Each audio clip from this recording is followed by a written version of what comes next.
সিরাজগঞ্জের বেলকুচিতে বিএনপির চেয়ারপারসন সাবেক প্রধানমন্ত্রী আপসহীন দেশনেত্রী বেগম খালেদা জিয়ার ৮০তম জন্মবার্ষিকী উপলক্ষে মিলাদ ও দোয়া মাহফিল অনুষ্ঠিত হয়েছে। শুক্রবার সকালে ১৫ই আগস্ট বেলকুচি উপজেলার ৩ নং ভাঙাবাড়ি ইউনিয়ন তামাই গ্রামে বিএনপির অস্থায়ী কার্যালয়ে মিলাদ মাহফিল অনুষ্ঠানে উপস্থিত ছিলেন বেলকুচি উপজেলা বিএনপির সাবেক আহ্বায়ক মোহাম্মদ নুরুল ইসলাম গোলাম, পৌর বিএনপির আহ্বায়ক হাজী আলতাফ হোসেন প্রমাণিক, বেলকুচি উপজেলা বিএনপির সাবেক সদস্য সচিব মোহাম্মদ বনিয়ামিন, উপজেলা বিএনপির সাবেক যুগ্ম আহ্বায়ক মান্নান প্রিন্সিপাল,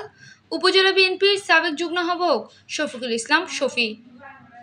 উপজেলা বিএনপির যুগ্ম আহ্বায়ক মোহাম্মদ রেজাউল করিম, থানা বিএনপির সাবেক সদস্য হাফিজ শেখ, থানা বিএনপির সাবেক সদস্য মোশাররফ হোসেন, থানা বিএনপির সাবেক সদস্য শহীদুল ইসলাম সরকার, পৌর বিএনপির সাবেক সদস্য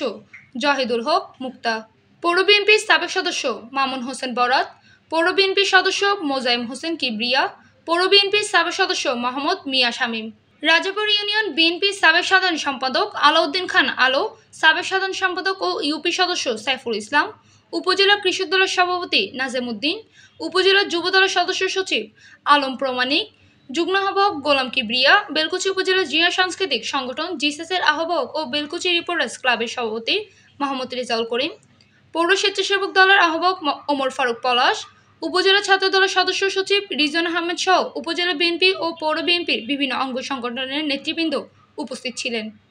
আমাদের প্রিয় নেত্রী, দেশনেত্রী, তিনি বাংলাদেশের এই সকল মানুষের পালস বুঝতে পারেন। তিনি ভেবেছিলেন এবং বলেছিলেন, আমার এই দুই সন্তানকে আমি আল্লাহর হাতে তুলে দিলাম। আমি আমার হাজার হাজার লক্ষ কোটি জনতা রেখে, নেতা কর্মী রেখে আমি এই দেশ ছেড়ে পালিয়ে যাব না, যাব না, যাব না। এই দেশে আমার জন্ম হয়েছে, এই দেশেই আমার মৃত্যু হবে। আমি এই দেশ ছেড়ে আমার বিদেশে কোনো ঠিকানা নেই, আমি সেখানে যাব না।